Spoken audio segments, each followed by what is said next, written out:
¿Qué tal? Tiempo de libros aquí en Periodista Digital y es un placer para nosotros poder contar con uno de los periodistas que más saben sobre lo que fue la contienda de la Guerra Civil en España. Es periodista, pero ha hecho una labor de investigación extraordinaria y fruto de ese trabajo es este libro que nos viene a presentar. Así comenzó la Guerra Civil. Este tiene una investigación asombrosa, quizás lo más en profundidad que se puede leer hoy sobre los primeros días, los días anteriores a lo que fue la sublevación del ejército comandada por el general Mola y después en manos también de Francisco Franco. Y de eso vamos a hablar con Miguel Platón. ¿Qué tal, Miguel? Una vez Muy más, bien, bienvenido. pues muchísimas gracias a vosotros. Han sido 5 años buscando en archivo, buscando en los testimonios de las familias que estaban inéditos, es decir, contrastando sobre todo información.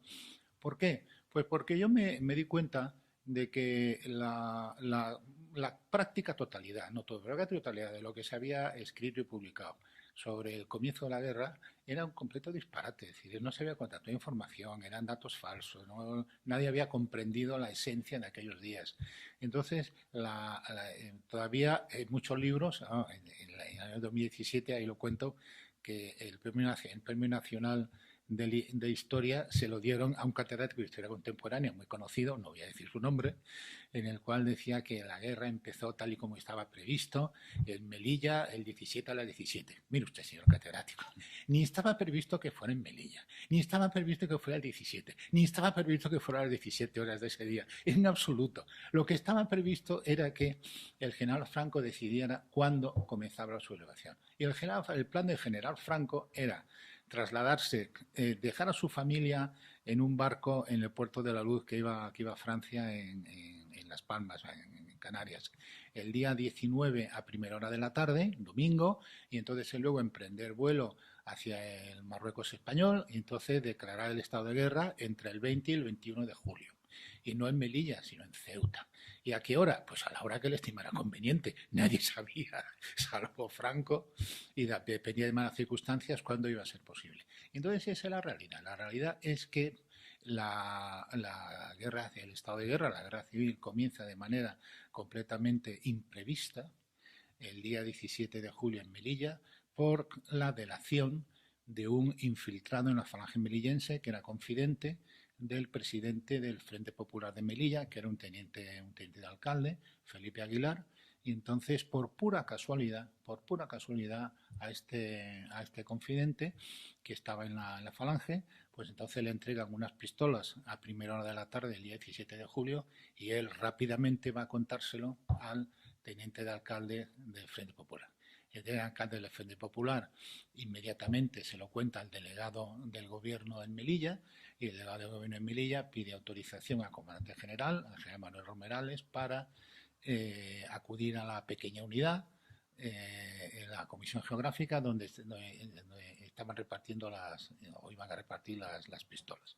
Y entonces ahí es cuando, por pura casualidad también, pura casualidad, había pues una docena de conspiradores que estaban allí esperando a ver si les llegaba una llamada desde Ceuta diciendo que Franco había llegado y entonces cuando ven que llegan la guardia de seguridad, que no guardia de asalto, otro dato equivocado, todos los datos que se han publicado hasta ahora estaban prácticamente ¿Cómo fabulan, todos Algunos, equivocados. ¿Cómo Es que no fabulan? contrastan información.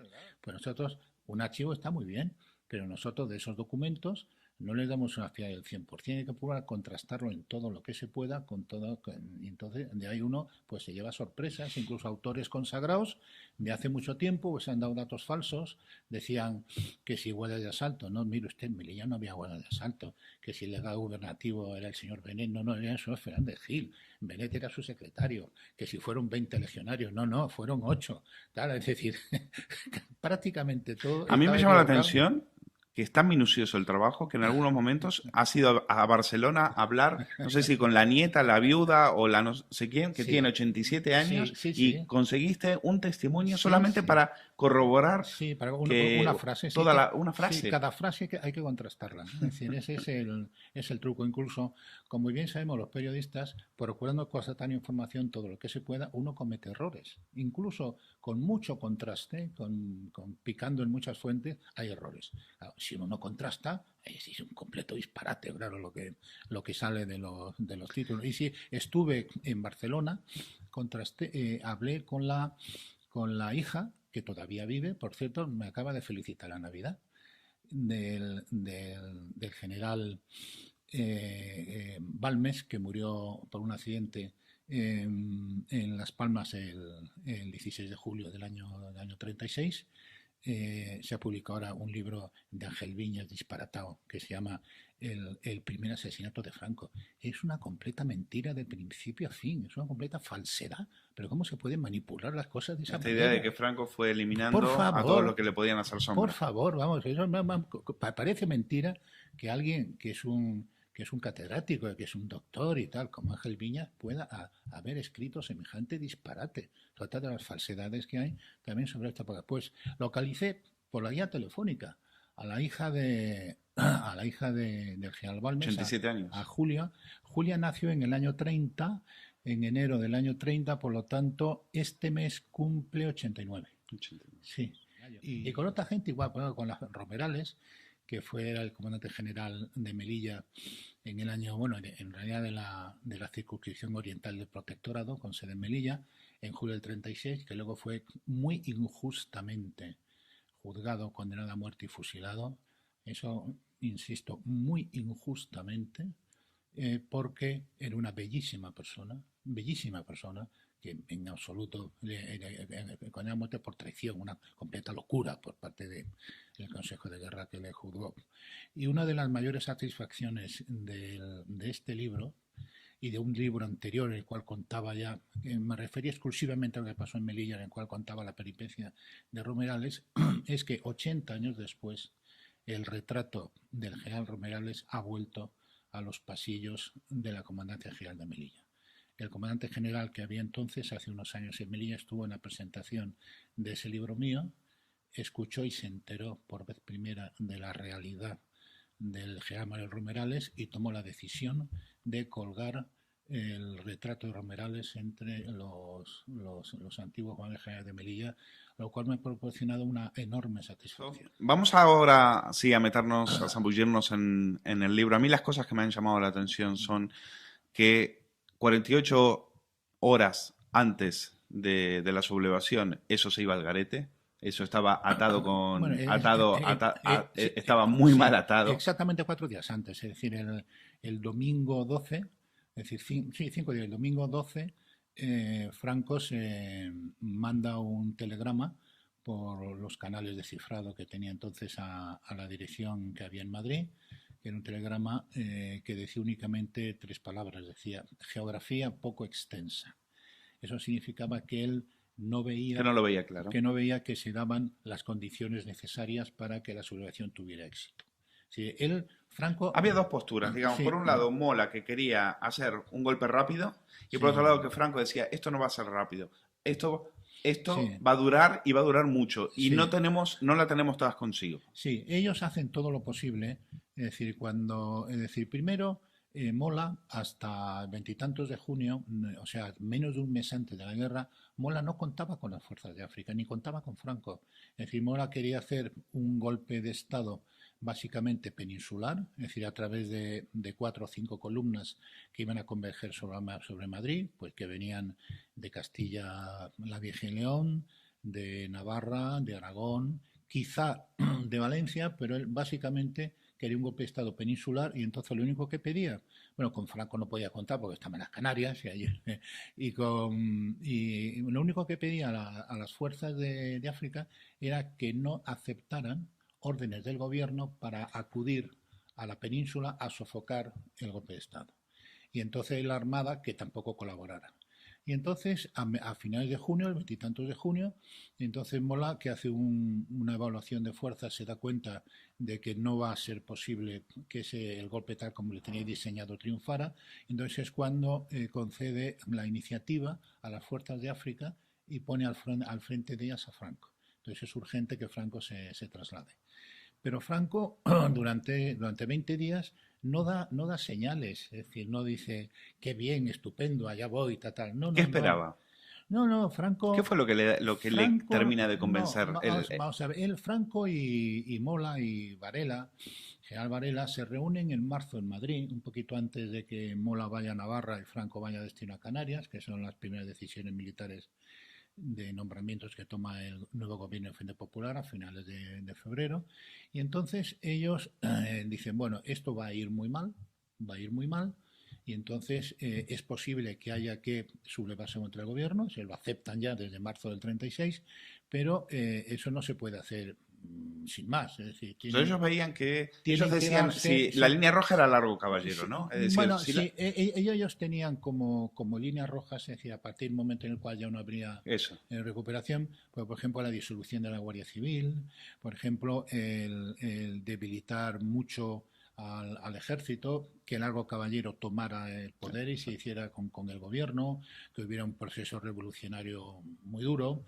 Y entonces, en esas circunstancias, ellos sí que ya comprendían que había que realizar un golpe de Estado. Pero es que ninguna de esas circunstancias se había producido hasta julio del 36, ni se había disuelto la Guardia Civil, ni el ejército. Hombre, habían hecho algunas decisiones muy criticables con respecto al ejército, como por ejemplo del traslado del otro regimiento de caballería de Alcalá de Henares, ¿no? Por ejemplo, el enjuiciar a los militares que habían combatido la revolución de Asturias del año 34, ¿sí? Pero no estaba alterado el núcleo básico del ejército, la Guardia Civil no habían sido atacados. Y por supuesto, Largo Caballero no había llegado al gobierno, el gobierno estaba en manos.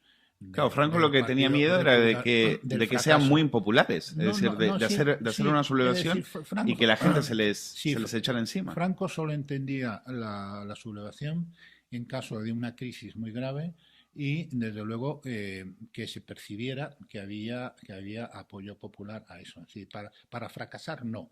Es decir, Franco solo quería la sublevación para ganar, nunca para fracasar. Y entonces él, hasta el 12 de julio, no percibían que se daban las condiciones para que el golpe de Estado encabezado por el ejército triunfara. ¿Qué le convence? ¿El asesinato de Calvo Sotelo? El asesinato de Calvo Sotelo. Sin ninguna duda, el asesinato de Calvo Sotelo. ¿Quién asesina a Calvo Sotelo? ¿Es una orden del gobierno popular? En absoluto. El gobierno popular estuvo totalmente al margen. ¿Fue una orden de la dirección de un partido político? Por ejemplo, el Partido Socialista o Comunista. En absoluto. La dirección del Partido Socialista estuvo al margen.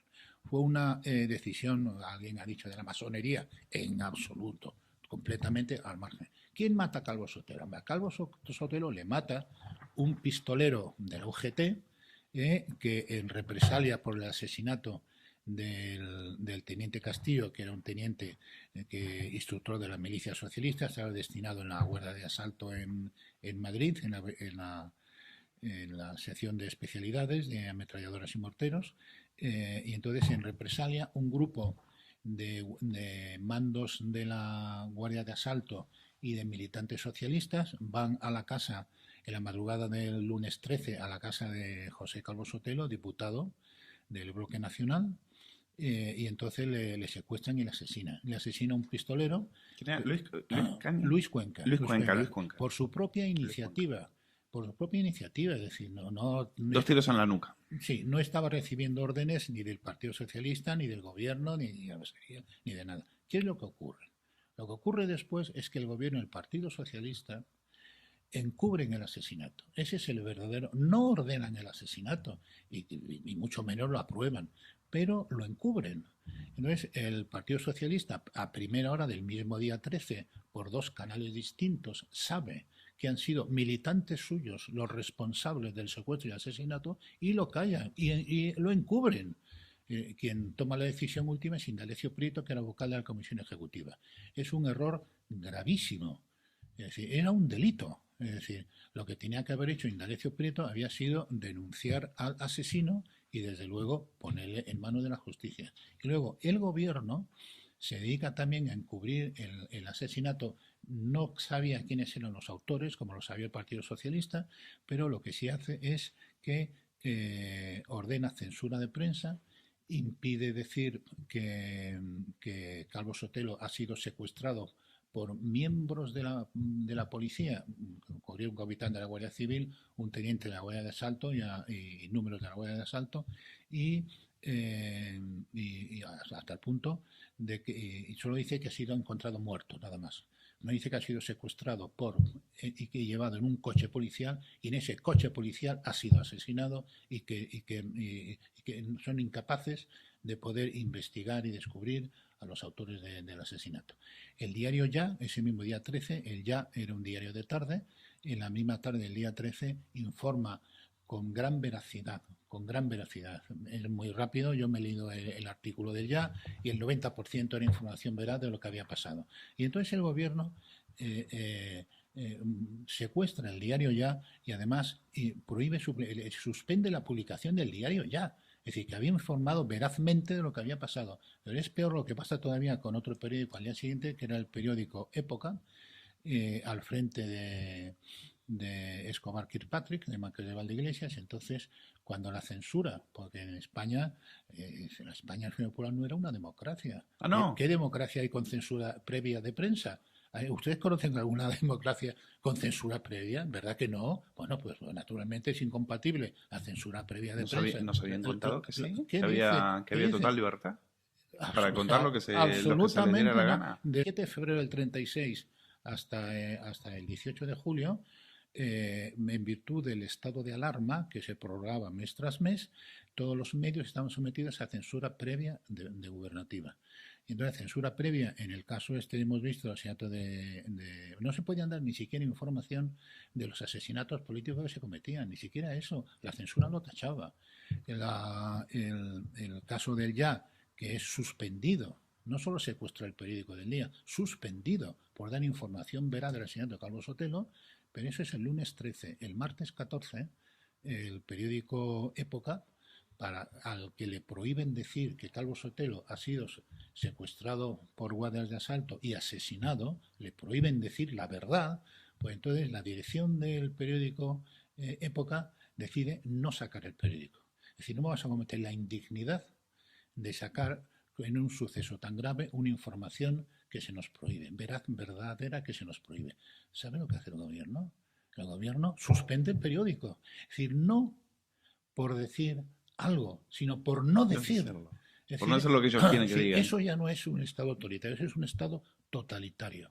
A mí me recordaba cuando el escritor húngaro, el novelista extraordinario húngaro Sándor Márai, en el final de los años 40, cuando se establece el comunismo en Hungría, no sé, creo que fue en el año 48, vamos, por ahí, ¿no? Pues se puso el 49, en el 48. Entonces él decide marcharse de Hungría, se va a los Estados Unidos, como es sabido, donde el pobre hombre se suicida en el 89. Y entonces le pregunta a Sándor Márai, cuando va a pedir el pasaporte para salir y todo eso, era pues una figura muy notable y se lo concede. Dice, pero usted, ¿por qué se va? Usted se va porque no puede escribir lo que quiere. No puede decir lo que quiere. Y entonces Márai responde, no, yo me voy porque no me dejan callar. Porque no puedo callar. Bueno, pues en la España, en el Frente Popular de julio del 36, se suspendía a los periódicos, es decir, no por decir, sino por no decir. Claro. Cuentas que donde gana la sublevación es en el trabajo de inteligencia. Y después hay anécdotas personales o historias personales que también entran en juego. Por ejemplo, Casares Quiroga tenía una buena opinión de Mola. Por eso no sospecha de Mola, no se lo cree cuando le dicen que Mola puede tener algo que ver. Cuéntanos cómo es esa batalla de inteligencia que ganan en unas condiciones muy precarias. Los republicanos, es decir, Azaña y Casares Quiroga, tenían la convicción que se revelaría al final equivocada, de que el golpe de Estado sería monárquico. Por lo tanto, había que controlar a los dirigentes monárquicos y a los militares monárquicos. Orgaz, por ejemplo. Por ejemplo, sí. Mola no era en modo alguno monárquico. No, y además, Casares Quiroga, presidente del Consejo de Ministros, es decir, jefe de gobierno. En los 2 últimos meses del Frente Popular, de mayo a julio del 36, tenía una deuda personal de gratitud con Mola. Porque cuando en diciembre del año 30, cuando la sublevación de Jaca, Casares Quiroga, que había ido allí para intentar parar la sublevación del capitán Galán, es detenido, y entonces imaginaros lo que es diciembre en Jaca. en los Pirineos, un frío horroroso en una cárcel, por supuesto sin calefacción. Y él padecía tuberculosis y entonces pues temía por su vida, temía legítimamente por su vida porque no iba a poder aguantar un invierno allí. Y entonces hacen una gestión con el general Mola, que era director general de seguridad, para ver si le puede trasladar a Madrid, a la cárcel modelo, donde estaban los otros dirigentes republicanos detenidos. Y entonces Mola, con la mayor consideración, envía un coche con unos policías de su absoluta confianza, con instrucciones a Casares Quiroga sacarle de la prisión de Jaca y llevarle a Madrid con con las mayores atenciones posibles, es decir, de una manera totalmente correcta. Claro. Y entonces Santiago Casares Quiroga tenía una deuda de gratitud con Mola y además él sabía que Mola no era monárquico, Mola era básicamente republicano. Pero sí es verdad, Miguel, que, por ejemplo, Largo Caballero va y le dice a Casares Quiroga que algo se está gestando, que tiene que actuar, que tiene que hacer algo, y Casares Quiroga dice, pero no, pero salir de aquí, que no hay nada, que el gobierno lo tiene controlado, ¿no? Sí, hablamos a veces del síndrome de la Moncloa. Y entonces, para esa época había que hablar del síndrome de Castellana 3, que es donde estaba la presidencia del gobierno. Y entonces hay muchas veces que los gobernantes no perciben de manera adecuada los cambios que se están produciendo en una sociedad de manera acelerada. Claro. Eso tampoco lo percibió Rajoy, porque Mariano Rajoy durante su primer mandato con mayoría absoluta no percibió los cambios que se estaban produciendo en la sociedad española a consecuencia de la crisis. Y luego apareció el fenómeno Podemos, con el que nadie contaba años antes. Entonces, en la primavera, en esos meses del Frente Popular, de febrero a julio del 36, en la sociedad española se están produciendo una serie de cambios muy importantes de opinión. Y entonces el gobierno no era consciente de eso y seguía en su cliché de los años anteriores de que los monárquicos eran los peligrosos y a los que había que vigilar. Bueno, pues no era así. Y tenía mucha... ¿Franco era monárquico o republicano? Monárquico. Lo que pasa es que era un monárquico pragmático. Es decir, Franco era accidentalista, él de corazón podía sentirse monárquico, pero desde luego no hizo absolutamente nada contra la República, sino todo lo contrario, hasta julio del 36. Y de hecho él dijo, muchas veces, él se sublevó, como los otros generales, en un manifiesto que terminaba diciendo viva la República, y todavía muchos años después nos seguía diciendo, yo no soy contra la República, yo soy contra el gobierno del Frente Popular, que es distinto, no contra la República. En ese trabajo de inteligencia, quizás una de las partes más interesantes del libro es cómo consiguen un avión. Claro, imagínate la situación, es decir, hay que conseguir nada más y nada menos en los años 30 un avión para que Franco vuele de un sitio a otro sin que el gobierno se entere. Y tú cuentas la odisea del Dragón Rápido, que es una historia apasionante. Detrás del Dragón Rápido hay un diario conservador, no sé si era el que te referías, pero está nada más y nada menos que Ignacio Luca de Tena. Hay un corresponsal de ese periódico, también, corresponsal en Londres, que también tuvo mucho que ver, y el dinero de Juan March. Efectivamente. Sí, Cuéntanos un poco de esa historia. Bueno, a Juan March la República le había tratado extraordinariamente mal. Juan March era un hombre de un grandísimo mérito, es decir, de una familia mallorquina, del campo mallorquín, que pues que su padre era un tratante de cerdos, tratante de ganado, es decir, era un intermediario que vivía pues, de una media modesta, es decir, no eran pobres, pero eran una familia modesta. El padre se dio cuenta de que su hijo Juan era muy inteligente y entonces le proporcionó estudios de comercio. Los estudios de comercio eran una alternativa al bachillerato y entonces estaban pensados para jóvenes, para niños y jóvenes que sus padres, su familia tenía un comercio, tenía un negocio y entonces les daban los estudios básicos para poder llevar un comercio o un pequeño negocio. Entonces el padre de Juan Mar le dio a su hijo Juan los estudios de comercio, con lo cual era muy inteligente, entonces empezó a conocer muy bien cómo funcionaba el funcionamiento real de la economía y luego, pues cuando ya terminó los estudios, se dedicó como el padre pues a compraventa de ganado, sobre todo compraventa de cerdo. Entonces eso le puso en contacto con los agricultores mallorquines y con los que trabajaban la tierra en Mallorca. Y él se dio cuenta de que la gran aspiración de esos campesinos, que eran en su mayoría arrendadores de tierras, era poder tener tierra propia. Y entonces se las ingenió para comprar una gran parcela de terreno, dividirla y ofrecerla en condiciones económicas muy favorables a la gente de Mallorca. Y entonces pagaban la tierra a muchos años, y si un año la cosecha venía mal por el clima, entonces se les perdonaba lo que tenían que pagar. Bueno, Juan Mar llegó a firmar 50.000 hipotecas. Es decir, convirtió a 50.000 campesinos en propietarios, tanto en Mallorca como en Levante. Por eso era un hombre tan popular, que luego ganaba todas las elecciones prácticamente sin hacer campaña, porque la gente en Mallorca sobre todo le adoraba.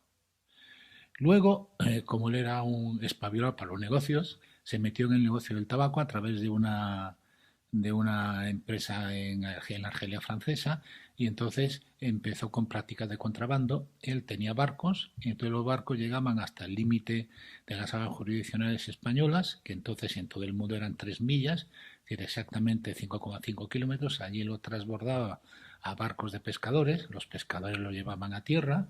Si los carabineros, que eran los que tenían el resguardo fiscal y la protección de fronteras, pues si alguno estaban comprados y si alguno pues era castigado, naturalmente era protegida la familia. Se tenía toda una red en nombre del libre comercio, porque lo que atacaba era el monopolio del Estado. Sí, un pirata en favor del libre comercio. El monopolio de tabacos del Estado español venía desde el siglo XVII.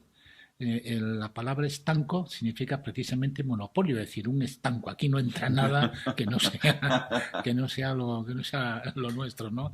Y fue durante mucho tiempo el estanco fue la empresa pública más eficiente y más rentable del Estado español. Era una de sus principales fuentes de ingresos, el monopolio del tabaco. El Estado siempre se queda con los vicios, ¿eh? Siempre Sí. El juego, el tabaco. Y luego él actuaba también en Marruecos, en el norte, cuando todavía no era protectorado español.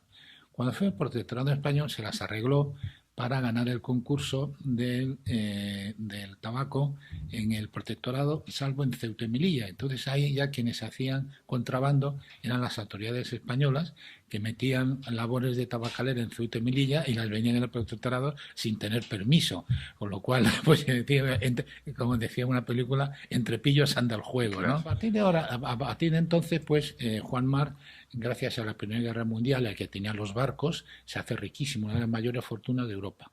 Y luego él se presenta ya a las elecciones a diputado, le gana Antonio Maura, nada menos. Él era del Partido Liberal del grupo de Santiago Alba. Santiago Alba es uno de los enemigos de General Primo de Rivera. Mejor dicho, Primo de Rivera le declara la guerra política a Santiago Alba, que se tiene que exiliar, pero luego Mar se las compone para establecer muy buenas relaciones con Primo de Rivera, y pues es uno de los que, por ejemplo, interviene en la compra del petróleo de la Unión Soviética. Es decir, había un monopolio anglosajón, básicamente, del Standard Oil, que tenía también su monopolio de suministro de petróleo a España. Y entonces Primo de Rivera quiere romper ese monopolio, y entonces la Standard Oil empieza a bloquear a Primo de Rivera, y el problema de suministro de petróleo se lo soluciona Juan Mar con la importación de petróleo de la Unión Soviética, nada menos. Cuando llega ya al final de la dictadura de Primo de Rivera y empiezan los republicanos a movilizarse, entonces a Mar le piden dinero para que Mar financie la conspiración contra la monarquía de Alfonso XIII. Entonces Mar se niega a financiar esa conspiración. Es decir, él no era antirrepublicano, todo lo contrario. Él confiesa luego que había participado muchas veces de los ideales igualitarios del socialismo, lo cual venía de su origen familiar humilde, y de hecho el Partido Socialista no tenía sede en Mallorca, y entonces Juan Mar le regala una sede al Partido Socialista para que sea la Casa del Pueblo en Mallorca. Y luego también le vende a muy bajo precio y a crédito en muy buenas condiciones la rotativa para imprimir en Madrid el periódico El Socialista. Es decir, Marc era un hombre que le gustaba el orden social, por supuesto, pero desde luego en modo alguno era enemigo de la República, ni era enemigo del socialismo, y mucho menos era enemigo de la igualdad social. Y entonces, Al ¿por qué contrario, él hizo por la igualdad social más que nadie en España de la época. Lo que pasa es que le han amenazado con que si no financia a los republicanos, que entonces que lo va a pasar mal. Entonces, cuando empieza la Segunda República, le quitan primero el monopolio que tenía de venta de labores de tabaco en el Marruecos español, que se lo había dado Calvo Sotelo cuando era ministro de Hacienda con la dictadura de Primo de Rivera, y ahí hay un proceso de corrupción porque Indalecio Prieto se lo da a un amigo suyo, a un amigo de un amigo suyo. Le da la gestión del monopolio, el Estado pierde un montón de dinero y sobre todo esa empresa, la nueva a la que se lo ofrece con socios franceses, es incapaz de gestionar el monopolio. La historia es surrealista, porque al cabo de un par de años los concesionarios dicen, es que no podemos con esto.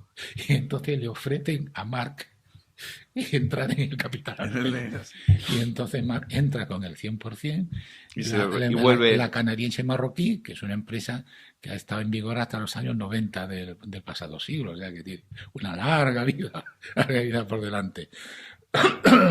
Pero empiezan a actuar contra él, le declaran indigno de pertenecer a las Cortes Constituyentes, descubren que hay una comisión de investigación, descubren que Marc ha pagado a uno de los diputados que era del Partido Republicano Radical de Alejandro Lerroux para que le informe de lo que pasa en la comisión, y entonces al final termina metiéndole en la cárcel el año 32 a Juan Marc, y entonces se pasa año y medio en la cárcel sin que puedan montar contra él ningún proceso, ningún juicio, porque no tenían pruebas, ni elementos, ni nada. Claro. Es decir, entonces después de año y medio, y ya estaba progresivamente enfermo, claro, año y medio metido en la cárcel, una persona ya de cierta edad, pues la verdad es que no tenía. Él desde la cárcel sigue haciendo de las suyas. Es decir, por supuesto, deja sin periódicos a Azaña, a los republicanos que se han metido con él, es decir, hace todo lo que puede. En un momento ya se harta y entonces compra al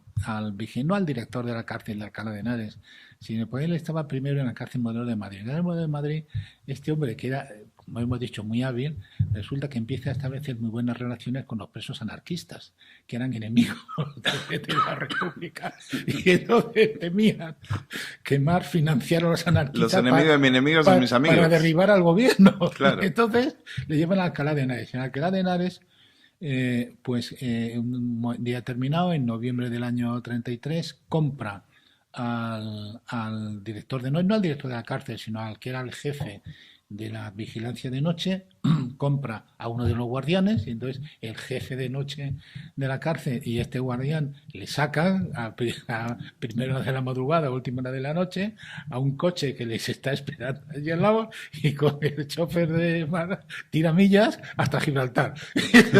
Desaparece, se va, se fuga, lo que no impide que unos días más tarde, en las elecciones generales de noviembre del año 33, Mar arrase en las elecciones que se celebran en Mallorca. Se presenta desde el exilio y gana, por supuesto. ¿Y de qué manera? Vamos, ¿y de qué manera? Ella había ganado antes. A lo Puigdemont. Sí, había ganado antes en el Tribunal de Garantía, una plaza en el Tribunal Constitucional, se anuló ante medios regulares y estaba verdaderamente perseguido. Bueno, gana, se dio, vuelve a ganar, presenta ya, él no, sigue en el exilio, a un hijo suyo, a su hijo mayor, Juan Marc Cervera, en las elecciones del Frente Popular de febrero del 36, prácticamente no hace ni campaña, da igual, arrasa, gana a través de su hijo. Era un tío fantástico. Entonces Marc, pues claro, estaba muy irritado cuanto a los gobernantes republicanos. Y cuando él estaba exiliado en Francia, normalmente en Biarritz, en el País Vasco francés, y entonces es cuando a 1 de julio del 36 pues le cuentan, bueno, que se está preparando algo a través de Mola. Entonces Juan Marc ofrece, bueno, que hace falta trasladar a Franco, que hace falta un avión, y entonces Juan Mar le entrega a Ignacio Luca de Tena, que se había tenido que exiliar también a Francia porque le habían obligado a readmitir a los obreros de talleres que que habían hecho una huelga revolucionaria tiempo antes, y entonces le entrega a Ignacio Luca de Tena un cheque en blanco. Cheque en blanco. Con esto, en un banco determinado de Londres, lo que usted pida, para tratar a Franco. Entonces, cuando se da cuenta de lo que se está preparando, entonces él asume rápidamente que la clave es Franco. Y entonces le manda un emisario a Franco diciéndole que todo dependía de él. Y también le ofrece a Franco una garantía para su mujer y para su hija. Garantía que Franco sí, acepta. acepta. Y también ofrece una garantía al general Mola. A Mola, a su mujer, Consuelo Bascón, y a sus 4 hijos, que unos días antes del comienzo de la guerra van al País Vasco francés y allí son protegidas por un agente de Marc. Traer un hidroavión, bueno, no era un hidroavión, primero buscaron un hidroavión. Pero no había ningún modelo. Al final no había ninguno, entonces buscan un avión que en ese momento era muy popular. Es que el corresponsal de ABC en Londres, que era Luis Antonio Bolín, que era hijo de padre español y de madre inglesa, lleva mucho tiempo viviendo en Londres, consulta con su buen amigo que vivía allí, que era el ingeniero Juan de la Cierva, el inventor del autogiro, que tiene una sociedad británica y que también vivía en Londres. Y entonces pues habla con, mira, me dice Luca de Tena, me dice esto, entonces tanto Bolín como Juan de la Cierva, bueno, esto es para trasladar a Franco, es evidente, si hay que ir a Canarias, ¿qué tal? Allí quién está Franco. Entonces dice, bueno, vamos a ver, me han pedido un hidroavión. Y entonces Juan Mar, que hombre de algo sabía de aviación, dice, mira, aquí de hidroavión, aquí no hay ninguno, o son demasiado pequeños o son demasiado grandes. Eso lo hice de la Cierva. Juan de la Cierva, claro, que es el experto, es el que sabe de aviones. Dice, o son demasiado pequeños y no tienen autonomía en alcance, o son demasiado grandes. Y además, dependen también de poder amerizar, es decir.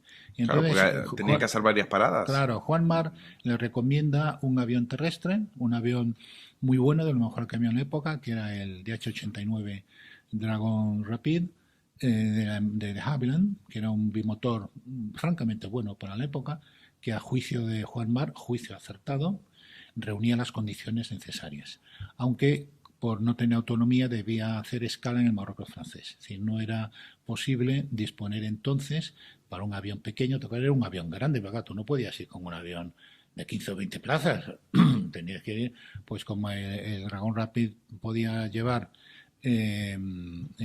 piloto y 8 plazas, aunque la configuración normal era de piloto y 6 plazas. El piloto normalmente llevaba un mecánico, y entonces la disposición efectiva era de 5 plazas. Y entonces había una empresa en Londres, una empresa de taxis, de alquiler de aviones taxi. Esa empresa efectivamente les alquila el avión, el Dragon Rapid, le pone el piloto, un piloto de la propia empresa, que muchos dicen el piloto inglés. El piloto simpático, no, mire usted, acabó siendo amigo de Franco. Era galés, sí. No, de inglés nada, era galés. Dice, había por ahí el inglés, que era de Gales, que no era inglés. Bueno, que era un antiguo suboficial de la Fuerza Aérea Británica, que como tantos militares de la Fuerza Aérea se había pasado al sector civil, igual que el propio dueño de la empresa, que había sido un as de la Fuerza Aérea Británica en la Primera Guerra Mundial, y entonces pues le alquila el avión. ¿A precio de hoy qué podrían ser? ¿80.000 euros? ¿100.000 euros? 74.000 euros es lo que es el coste total. 74.000 euros. Y entonces pues bien disimulado con un ex militar inglés que trabajaba para el MI6, para el servicio de inteligencia británico, con una hija de esta y una amiga. Exacto, para disimular. La chica para disimular. La chica para disimular, las dos para rubias. Para que parezca que se iban de juerga, ¿no? Efectivamente, sí, las dos rubias para disimular. Pues he tenido posteriormente, yo lo apunto, pero luego he tenido la confirmación plena, que puedo decir aquí, de que el MI6 del Servicio de Inteligencia Exterior británico, al que pertenece James Bond en las películas, porque hay el Servicio de Inteligencia británico hay 3 servicios, uno que es de comunicaciones e integración de comunicaciones, de guerra electrónica, otro que es el interior, que es el MI5, y otro que es el exterior, que es el MI6. Bueno, el MI6, al que había pertenecido el comandante o capitán Pollard, que es el que va en el avión en el Dragon Rapid, estuvo puntualmente informado de las peripecias del Dragon Rapid y de las peripecias de Franco. Era un gobierno conservador británico y simplemente recibía información, no hizo nada ni a favor ni en contra, pero estuvo puntualmente informado. Y entonces pues van a emprenden el viaje, tenían instrucciones de llegar a Casablanca, que donde llegan el 12 de julio. Me parece. ¿Había que llevar a Franco de dónde a dónde? Pues desde Canarias hasta el Marruecos español. En el Marruecos español había dos... por esa zona había 2 aeródromos disponibles, el más importante en Tetuán y otro en Ahumara, cerca del Larache. También había otras pistas, eran básicamente esos 2, que eran militares. También se comentó en algún momento que podían ir a Tánger, pero Tánger, que era zona internacional, de allí pasar a Marruecos español. Bueno, era una alternativa. Pero ellos tenían que ir a Casablanca a recibir una consigna a partir del día 12, extrae hasta el 31, si no la reciben el 31 de julio volverse, pero cuando el 13 de julio llegan las noticias del asesinato de Calvo Sotelo, entonces Bolín, sin recibir ninguna indicación adicional, dice, bueno, esto se acelera y hay que poner en marcha cuanto antes. Entonces el día 14 el Dragon Rapid vuela desde Casablanca hasta Gando, hasta Gran Canaria. Y ese mismo día, el día 14, el capitán o comandante Pollard con su hija y con la amiga de su hija cogen el barco correo para ir a Tenerife, donde estaba Franco, y llegan el día 15, y entonces el mismo día 15, a través de un contacto que era un médico militar, el jefe de la sanidad militar en Canarias, que era también codirector de una clínica privada, allí va Pollard y entonces le da el mensaje. Y entonces Franco ya sabe que tiene en Las Palmas el Dragon Rapid. Es una historia apasionante. También preguntar, ¿el búnker de los sublevados aquí en Madrid estaba donde está hoy la cadena COPE? Bueno, no era exactamente el búnker, era simplemente la editorial católica. Es decir, la editorial católica, que tenía el periódico El Debate y el diario Ya, tenía ahí en la calle Alfonso XI. ¿Que no era un centro de operaciones? ¿No era su centro de operaciones? No, eso era la editorial católica, vale. Es decir, el periódico. Es decir, dentro de lo que era Madrid había 2 núcleos de conspiradores. Había, digamos, el núcleo nacional, que estaba en contacto con Mola y con Franco, donde estaba el general Quindelán, donde estaba Valentín Galarza, que luego fue ministro de la Gobernación, donde estaba algún personaje más, es decir, Herrera Oria, Francisco Herrera Oria, hermano de Ángel Herrera Oria, y esos alquilaron un piso en la calle Espalter, bastante cerca. Pero lo que había allí donde está ahora la cadena COPE, en la calle Alfonso XI, era la editorial católica. Entonces me confundí con lo del edificio, con el piso de Espalter. No, que luego fue incautado por el Partido Comunista durante la guerra, ¿sí? Todas las instalaciones de editorial católica. Bueno, vamos terminando. Es decir, precisamente una de las cosas que me llamaba la atención era que se contaba que Mola llegó a estar desesperado. Bueno, ya tratar con los carlistas ya era bastante, porque los carlistas lo volvieron loco, ¿no? Sí. Acertó de ellos completamente. Sí. Le dijo, podemos hacer la revolución sin usted, la sublevación, el golpe, como le llame, sin ustedes. Déjenme en paz. Sí. Y al final... Todo eso cambia también con el asesinato de Calvo Sotelo. Creo que Calvo Sotelo es capital para conseguir la adhesión incondicional de los carlistas y la adhesión incondicional de Franco. Lo que pasa es que luego falla la planificación que habían hecho Mola y Franco, falla por esa delación imprevista del infiltrado de la falange melillense, claro. Y entonces eso lo que hace es que fracase el golpe de Estado. Es decir, hay 38 horas exactamente en las cuales se ha sublevado el ejército de África, empieza a haber algunos conatos de sublevación en la península, pero no saben qué hacer. Entonces, la instrucción de Mola era inmediatamente embarcar las tropas para la península, para desembarcar en masa las tropas profesionales de África y emprender camino de Madrid. Y se pasan día y medio sin hacer nada hasta que llega Franco. Y entonces ya para entonces, pues el gobierno se ha hecho con las riendas. Es decir, en esas primeras 38 horas, quien de verdad actúa de manera precisa es el gobierno. Es decir, no los rebeldes. O sea, el gobierno hizo lo que había que hacer. Sí, los rebeldes están sin mando. Mola, vamos a ver, el primer acto de la guerra es en Melilla a las 4:20 de la tarde del 17 de julio. Y luego hacia las 6 de la tarde es cuando ya han detenido al comandante general, el general Manuel Romerales, y cuando proclaman el estado de guerra por las calles de la ciudad, entre las 6 y las 7 de la tarde.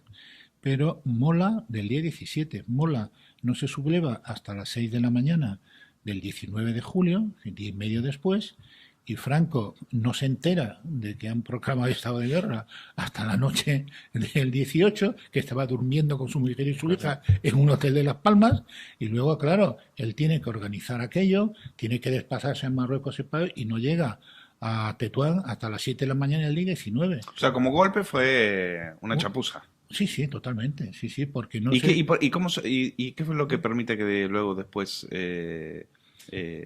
aguante? Porque ¿qué es lo que hay Pues, una cosa muy interesante y sí. es que también es verdad que en el gobierno, claro, el gobierno dice, bueno, a partir de ahora tenemos que tomar una decisión y entonces lo primero que dicen es las armas a los sí, milicianos, bueno, ¿no? eso fue después de que Quiroga se negó a entregar las armas y quien le intenta suceder, que es Diego Martínez Barrio, también se niega. Porque ellos le tenían más miedo, no le tenían más miedo a los suyos sí. que al gobierno, que al ejército sublevado. Sí, por supuesto, vamos, sí. Y luego al final ya es por decisión de Aznar, el gobierno Giral, el que ya el día 19 decide entregar las armas, ¿no? Pero hasta entonces, ¿cuál es la clave de que el golpe aguante? Esa es la pregunta. La clave es la espontaneidad de gran parte, de la mayor parte de los militares y de los marinos, con apoyos civiles, de manera espontánea en toda España. Es decir, hasta el 17 de julio, un grupo muy reducido, pero reducidísimo, estaba al tanto de lo que pasaba, pero unas docenas nada más, muy poco más, por razones de seguridad elementales. Claro. Pero cuando se produce el asesinato de Calvo Sotelo y si llega noticia de que el ejército de África se ha sublevado, de manera totalmente espontánea, la mayoría de los mandos militares se adhieren. Pero nadie les había contado con ello, ni les había dicho nada, pero es que eso pasa, la investigación que estoy haciendo ahora, en pequeños cuarteles de la Guardia Civil.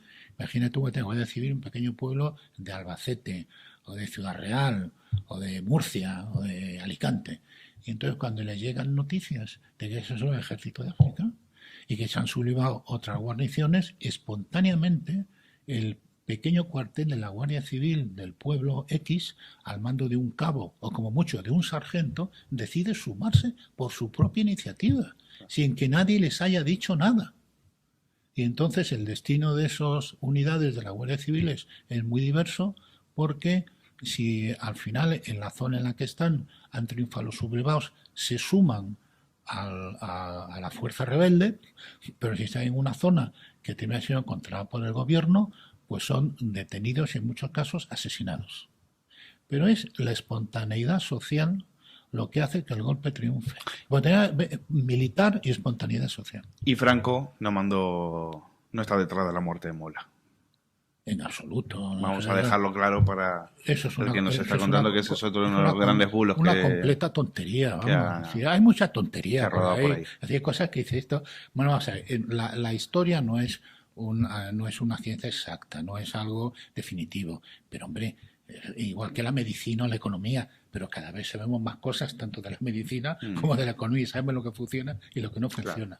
Claro. Lo de responsabilizar a Franco de la muerte de Sanjurjo, de Mola de Balmes, eso no es que sea incierto, que lo es, ¿no? Que además es una completa tontería a la luz de todas las investigaciones y a la luz de todo lo que sabemos. Vamos a dejarlo aquí. Muchísimas gracias, Miguel Platón, por venir a hablar de este libro. Gracias. Así comenzó la Guerra Civil. Y siempre que esta investigación tuya sobre la guerra siga adelante, aquí nos gustaría invitarte para que nos los contases. Ha sido un placer. Gracias. Ahí me digo.